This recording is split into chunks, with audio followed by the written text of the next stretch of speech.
गेल्या वर्षभरापासून राज्यातील कांद्याचा मुद्दा चांगलाच तापलाय। आधी कांद्यावर लादलेलं 40% निर्यात शुल्क, मग 4 पूर्णपणे निर्यात बंदी, यामुळे शेतकऱ्यांचा घामाला दर मिळाला नाही। त्यामुळे नाशिक जिल्ह्यातील उत्पादक शेतकरी कमालीचा नाराज झालेला दिसतोय। शेतकऱ्याच्या नाराजीचा प्रत्यय नाशिकमधल्या मोदींच्या सभेत बघायला मिळाला। काय झालं नेमकं या सभेमध्ये आणि काय अर्थ आहे त्याचा पाहूया।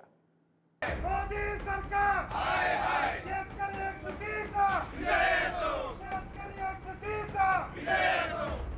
कांदा उत्पादक शेतकऱ्यांच्या नाराजीचा प्रत्यय नाशिकमधील सभेत प्रकर्षानं समोर आला।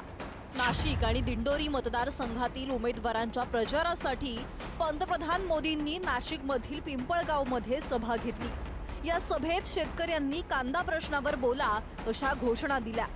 शेतकऱ्यांनी घोषणाबाजी करताच तेथील भाजप कार्यकर्त्यांनी मोदी मोदी नावाच्या घोषणा सुरू केल्या। या सर्व गोंधळात पोलीस कर्मचाऱ्यांनी त्या शेतकऱ्याला सभा मंडपातून बाहेर काढलं। दरम्यान त्यानंतर मोदींनी आपल्या भाषणातून कांद्याच्या मुद्द्याला हात घातला। बीजेपी एनडीए सरकार के प्रयासों की वजह से 10 साल में प्याज का एक्सपोर्ट 35% बढ़ा है, 35% बढ़ा है। पिछले 10 दिनों में 22,000 मैट्रिक टन से ज्यादा प्याज का निर्यात हो चुका है। सरकार ऑपरेशन ग्रीन के जरिए प्याज के ट्रांसपोर्टेशन पर भी सब्सिडी दे रही है। हा माझा कांदा उत्पादक शेतकरी महाराष्ट्राचा आहे, त्याच्यावरती निर्यात बंदी आहे। निर्यात जर का काढली तर कर लावतात, पण स्वतःच्या गुजरातमध्ये निर्यात बंदी उठवून त्यांना निर्यातीची परवानगी देता तुम्ही का? तुम्ही हा भेदभाव का करताय? आणि मी माझ्या शेतकऱ्यांना वचन देतोय, पैसे किती फेकू देत? अरे गद्दाराला 50 खोके देता आणि माझ्या कांदा उत्पादकाला कांद्याला भाव देत नाही तुम्ही। या नाशिक मधल्या एका कांद्याला 50 खोके दिलेत ना तुम्ही? दिले ना, गद्दारी केली म्हणून त्याला 50 खोके दिले। मी तुम्हाला वचन देतो, आपल्या इंडिया आघाडीचं सरकार आल्यानंतर तुमचा हिताचा निर्णय मी घेतल्याशिवाय राहणार नाही, माझं तुम्हाला वचन आहे। ऐन लोकसभा निवडणुकीच्या पार्श्वभूमीवर नाशिक जिल्ह्यातील कांदा प्रश्न चांगलाच पेटलाय। त्यामुळे नाशिकमधील पंतप्रधान मोदींच्या सभेत कोणताच गोंधळ होऊ नये म्हणून पोलीस प्रशासनाने मोठी खबरदारी घेतली होती। पोलिसांनी मोदींच्या सभेसाठी कडेकोट नाकाबंदी देखील केली होती।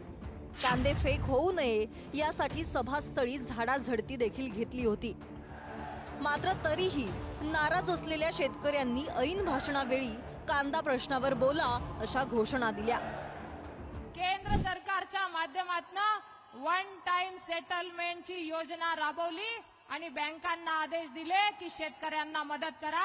आज आमच्या अनेक शेतकऱ्यांना या वन टाइम सेटलमेंट मधून मदत झाल्याचं शेतकरी स्वतः सांगतात। दरम्यान पंतप्रधान नरेंद्र मोदींच्या सभेच्या पार्श्वभूमीवर लासलगावात शेतकऱ्यांनी गळ्यात कांद्याच्या माळा घालून आपला रोष व्यक्त केलाय। निर्यात बंदी पूर्णपणे मागे घ्या अशी घोषणाबाजी केली। या प्रकरणी लासलगाव बाजार समितीचे माजी सभापती जयदत्त होळकर यांच्यासह 10 ते 12 जणांना पोलिसांनी ताब्यात घेतलंय। कांद्याचा प्रश्न आता निकाली निघालेला आहे। आता एक्सपोर्टला परवानगी दिली आणि भाव आता कांद्याचे अतिशय चांगले आहेत मला वाटतं। आणि या संदर्भामध्ये पंतप्रधानांनी म्हणाले आहेत, सीएमआय म्हणाले, डीसीएमआय म्हणाले की कायमस्वरूपी तोडगा यावर काढावा लागेल, अन्यथा काही झालं, कोणाचंही सरकार आलं, काही असलं तरी पण हा विषय असा नाही आहे की कोणतंही सरकार आता सोडून टाकेल लगेच, असा विषय नाही आहे। या बाबतीमध्ये कायमस्वरूपी काहीतरी मार्ग काढावा लागेल आणि सरकार त्या बाबतीमध्ये सकारात्मक आहे। मला वाटतं लवकरच कांदे उत्पादक शेतकऱ्यांना दिलासा देणारा निर्णय केंद्र सरकार आणि राज्य सरकार घेईल। ऐन लोकसभा निवडणुकीच्या पार्श्वभूमीवर नाशिक जिल्ह्यातील कांदा प्रश्न पेटला। केंद्र सरकारच्या विरोधात राज्यातील कांदा उत्पादक शेतकऱ्यांमध्ये देखील रोष होता। याची दखल घेत केंद्र सरकारने ऐन निवडणुकीच्या काळात कांद्याच्या निर्यातीला परवानगी दिली आहे। तरीही कांदा उत्पादक शेतकरी आणि शेतकरी नेत्यांचं या निर्णयावर समाधान झाल्याचं चित्र दिसत नाहीये। सरकारने कांदा निर्यात बंदी उठवली असली तरी देखील या निर्णयातील त्रुटी कायम असल्याने शेतकऱ्यांमध्ये संतापाची भावना आहे।